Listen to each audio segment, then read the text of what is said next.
Welcome to this deep dive. We're really glad you're here today because on the desk right now, we have this absolutely fascinating stack of cognitive engineering blueprints. It's a very dense set of philosophical outlines and structural guidelines. Right, and they all detail this new framework called reflective humanism.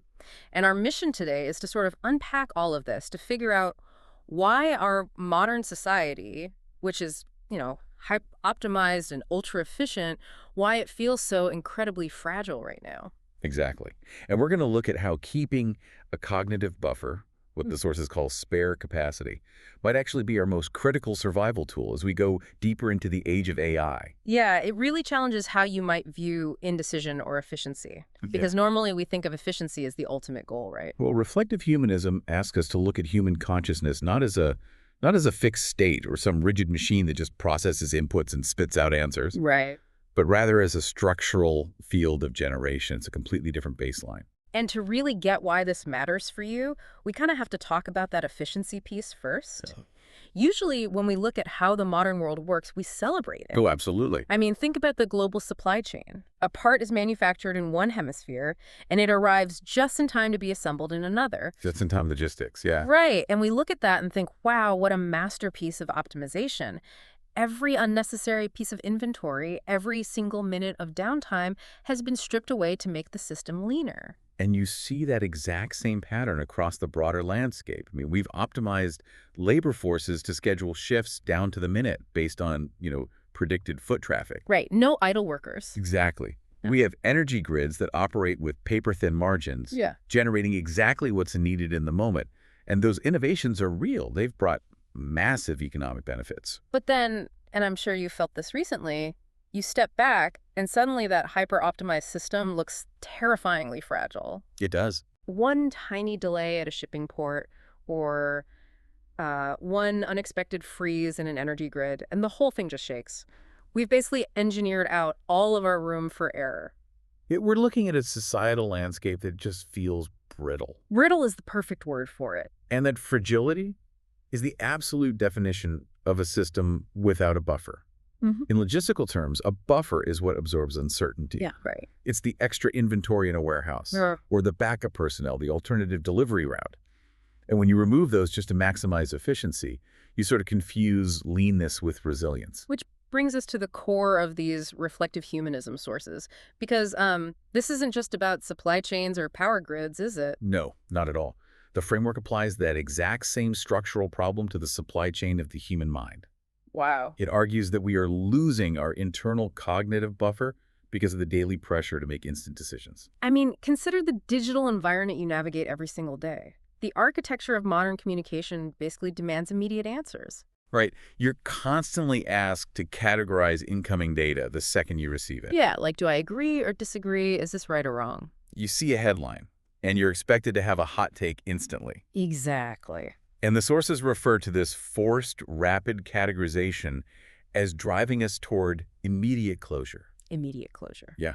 Structurally, when you're pressured to make a snap judgment, the gradient of your thinking collapses into a fixed point. Your worldview just hardens.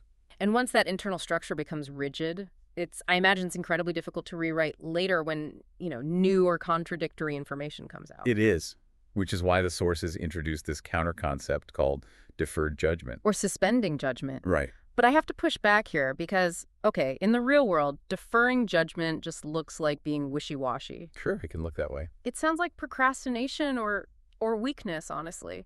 Like, imagine leaving an important email in your drafts folder forever because you're too scared to hit send. Or sitting in a meeting and just refusing to commit to a strategy. If you don't decide, you get left behind, right? Well, that's a really natural assumption given our conditioning. But reflective humanism completely reframes what suspension actually is. Okay, how so? Suspending judgment is not a passive failure to decide. It's actually an active engineered cognitive posture.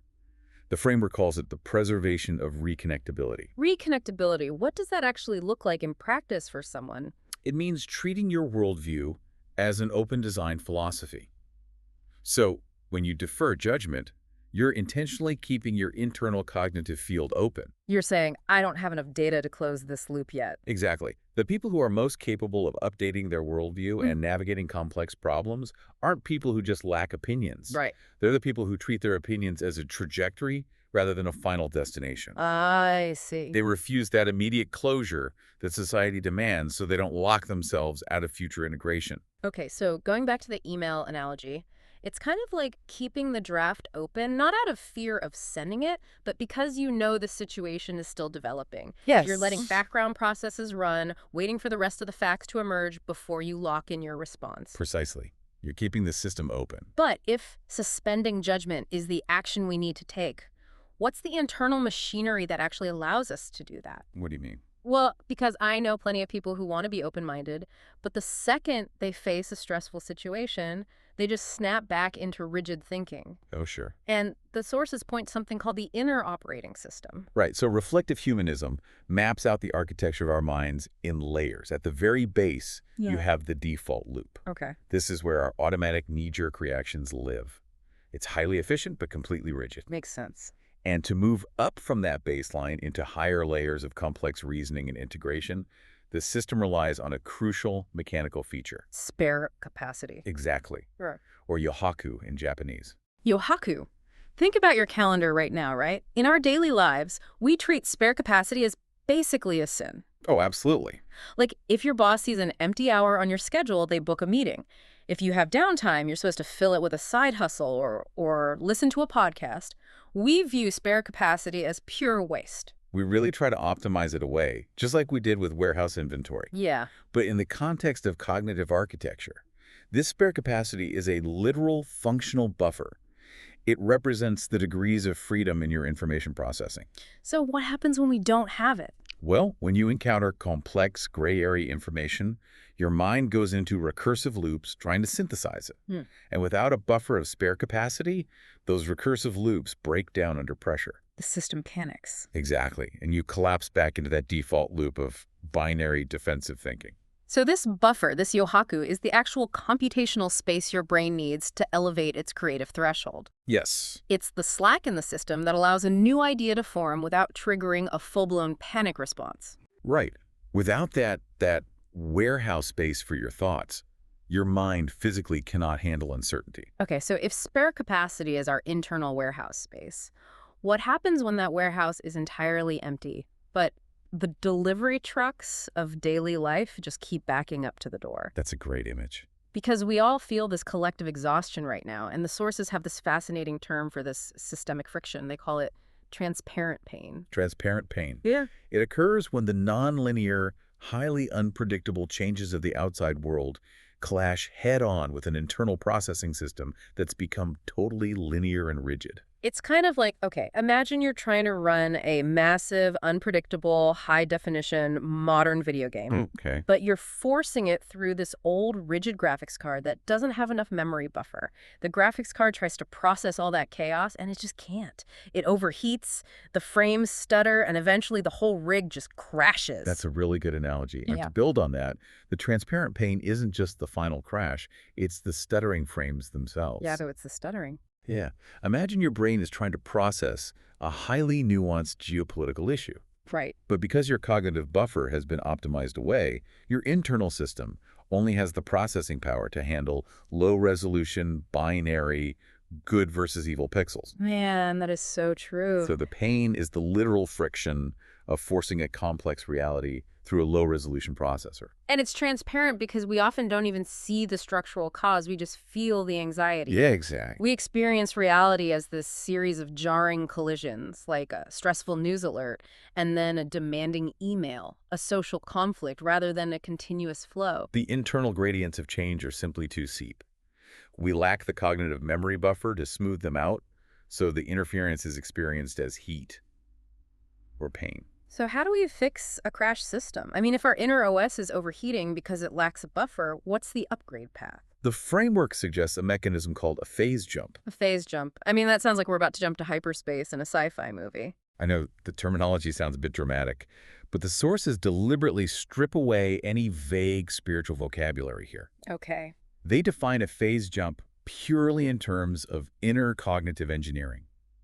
It's a nonlinear cognitive phase transition. But what does that actually mean mechanically? It happens when your internal system manages to gather enough spare capacity to process complex interference patterns smoothly. So you have to rebuild the buffer first. Right. When the buffer is restored, the system reorganizes itself at a higher level of complexity without crashing. Oh, like an aha moment. Exactly. It's that sudden moment where a completely new concept or self-image emerges. And suddenly, a problem that seemed impossible to solve at your old level of thinking makes perfect sense at the new level. It's not magic. It's literally just having enough RAM in your brain to install the update without overheating the motherboard. Yes, beautifully put. But you can't force a phase jump, right? Like, I can't just schedule it for 3 p.m. on a Tuesday. No, definitely not. You can only engineer the conditions for it by rigorously maintaining your spare capacity. Okay, well, if our brains are operating systems that need occasional upgrades and they require a buffer to function, we really have to talk about the elephant in the room here, which is artificial intelligence. Right. Because the sources note that AI forecasting and hypersynchronization are currently removing even more structural slack from society. Yes, we use AI as the ultimate efficiency tool. Exactly. We use it to give us instant answers so we don't have to think. We're building machines designed to eliminate the buffer entirely. Which is dangerous. But reflective humanism proposes a radically different vision for this. It introduces a structural concept called isomorphic alignment. Hold on, isomorphic. That's a heavy word. Yeah. Are you saying that a biological human brain and a massive AI data center are structurally doing the exact same thing? Well, think about how human memory works. Okay. When you recall a conversation, you don't retrieve a perfect MP4 file from a hard drive in your head, No, it's fuzzy. right? Your brain generates the memory in real time. It loops fragmented neural signals recursively until a coherent thought emerges. That is human neural recursion. Now look at how a large language model works. Right, an LLM. It doesn't look up facts in a database either. It predicts the next token through complex mathematical attention mechanisms, constantly looping context back on itself. So it's generating the answer in real time, just like we generate thoughts. Exactly. Yeah. The mechanisms, human neural recursion, and AI attention footprints. They share an identical structural architecture. They are isomorphic. Wow. And because of this shared structure, the sources argue it's incredibly dangerous to use AI as an oracle. Because an oracle just hands you the correct answer and closes your cognitive loop for you. Right. Does the thinking so your internal warehouse just stays empty. Exactly. So instead of an oracle, AI should be engineered to act as an atmospheric field. An atmosphere, not a calculator, but an environment. Yeah, the blueprints detail a specific protocol for this called health scan mode. And in this mode, AI functions as an environmental mirror. A mirror. It doesn't judge the user, and crucially, it refuses to force a conclusion. I really want to make this concrete for everyone listening. What does it actually look like for a user to type a prompt into a health scan AI compared to what we do today? Okay, so today, if you ask an AI, how should I negotiate this business deal? It gives you a 5-step plan. Right, loop closed. Exactly. Mhm. In health scan mode, the AI would analyze your prompt and reflect the shape of your thinking back to you. Oh, that's interesting. It might say, I notice you're heavily prioritizing speed over relationship building in this query. What happens to your leverage if the timeline is extended? So it maps your blind spots. Yes. It Cool. shows you your biases without altering them. Instead of a GPS system barking orders at you like, Mm. turn left here, you have arrived, it acts more like a medical scan. A perfect analogy. It shows you the state of your own system so you can make the necessary adjustments and maintain your own cognitive homeostasis. The sources actually call this practicing the ethics of distance. The ethics of distance. The technology touches your mind, but it maintains enough distance so it doesn't crush your spare capacity. It creates a safe environment where you can actually practice deferring judgment. And there's a really poignant application of this in the sources regarding children, actually. Yes, filtered transparency. Right. It suggests that AI should function for future generations as this filtered transparency. It provides a positive, buoyant environment to learn, but it intentionally sinks the gravity of history out of sight. Because a developing mind needs to establish its own new zero. Its own starting point. Exactly, its own starting point of observation. If an AI dumps the entire weighted history of human conflict and data onto a child, it destroys their cognitive buffer instantly. It's just too much weight. Yes, filtered transparency allows the child to encounter the world on their own terms. Well, if we start treating our technology like an atmospheric mirror rather than an oracle, and we start protecting our internal spare capacity, that fundamentally alters the baseline of how we interact with each other. It really does. It scales up. Which brings us to the civilization level view of this framework. Right.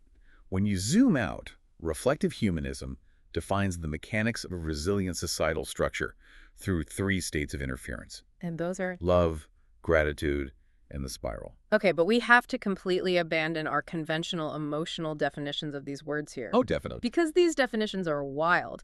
Let's start with love, because they are definitely not talking about romance or affection. No. In this structural model, love is defined as the interference origin. It's the probability density of coexistence at the 0 point. Okay, my brain needs a little more yohaku to process that one. The probability density of coexistence, what does that mean in real life? Well, think of two highly polarized people encountering each other online. Sure, happens every day. Because they both lack a cognitive buffer, their rigid worldviews immediately clash. Right. The probability that they can coexist in a shared space without trying to destroy each other's inner operating system is basically zero. Yeah, pretty much. In contrast, love, structurally speaking, is the baseline condition where two entities, human and human or human and technology, can interact without crushing each other's spare capacity. Oh, wow. It's the architectural probability that observation and coexistence can happen at all. It's just creating a space where both systems can run without crashing. Exactly. Okay, and what about gratitude? Because usually gratitude is, writing in a journal about how thankful you are for your morning coffee. Right. Here, gratitude is the vector.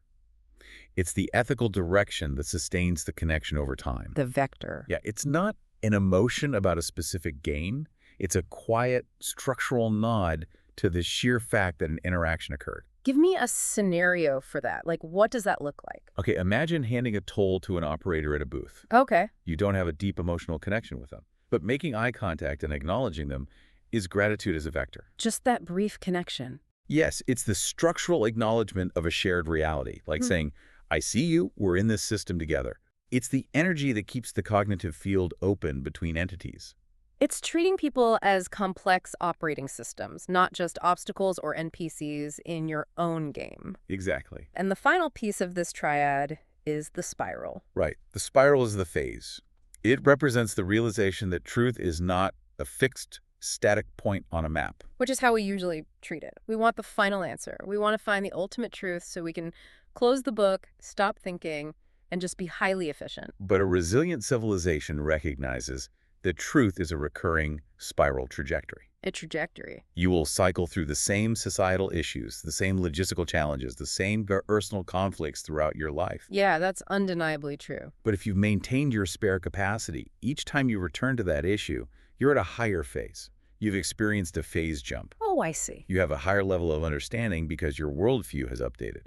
But that requires accepting a certain amount of structural slack. If society is a continuous spiraling trajectory of updates, you simply cannot optimize it into a perfectly straight line. No, you can't. There has to be room to turn. Exactly. The friction we feel everywhere today, the supply chain breakdowns, the burnout, the transparent pain, it's all the symptom of a civilization trying to force a non-linear, spiraling reality into a linear, hyper-efficient straight line. We're trying to engineer the buffer out of existence. Oh, we are.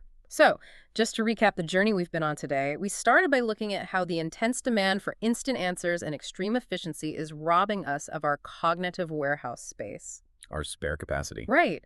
And we explored how the loss of that spare capacity leads to our internal systems stuttering and overheating, which the sources call transparent pain. Yes. And then we looked at how we can actually rebuild that buffer through phase jumps, assisted by an AI that acts as a reflective atmosphere rather than an oracle telling us what to think. We have to move from a paradigm of immediate closure to one of reconnectability. Yeah. Built on those structural mechanics we talked about. Coexistence, direction, and continuous evolution. Which leaves me with a final thought I really want you to mull over as we wrap up. Okay. We've spent this deep dive looking at how vital it is to protect our buffer. And for decades, modern society has basically trained us to view indecision, empty time, and hesitation as weaknesses. Definitely. But now we're building AI systems that are getting remarkably close to handling all of our logistics and factual queries flawlessly. If the AI eventually optimizes away all the friction in our daily lives, Will the humans of the future even know how to handle pain? That's the real question. If we live in a perfectly buffered, hyper-synchronized society, will we lose the cognitive muscles required to navigate a messy, gray area reality? Or could it be that preserving our messy, unoptimized human inefficiency, our ability to just sit in silence and not know the answer, will actually become the most valuable, irreplaceable skill we have left?